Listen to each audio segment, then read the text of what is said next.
যে মানুষকে হেদায়েত করার জন্য আল্লাহ রাব্বুল আলামিন যুগে যুগে বহু নবী এবং রাসূল পাঠিয়েছিলেন।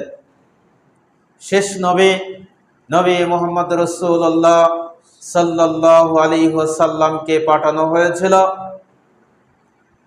যে নবীর পরে পৃথিবীতে আর কোনো নবী আসবে না, সেই নবী মুহাম্মদ রাসূলুল্লাহ সাল্লাল্লাহু আলাইহি ওয়াসাল্লামকে একটি দ্বীনি বিধান, আসমানি কিতাব দেওয়া হয়েছিল, যেই কিতাবের নাম হচ্ছে কোরআনুল কারীম। যে কোরআনুল কারীম আল্লাহ রাব্বুল আলামিন লৌহে মাহফুজে সংরক্ষণ করে রেখেছেন। আল্লাহ রাব্বুল আলামিন নবী মুহাম্মদ রাসূলুল্লাহ সাল্লাল্লাহু আলাইহি ওয়াসাল্লামের 63 বৎসর জীবনে ধারাবাহিকভাবে সময়ের প্রেক্ষাপটে কোরআনুল কারীমের বিভিন্ন আয়াত, বিভিন্ন সূরা নাজিল করেছেন একমাত্র মানুষকে হেদায়েতের পথে আনার জন্য, মানুষকে আল্লাহমুখী করার জন্য, আল্লাহর পথে আনার জন্য। আল্লাহ রাব্বুল আলামিন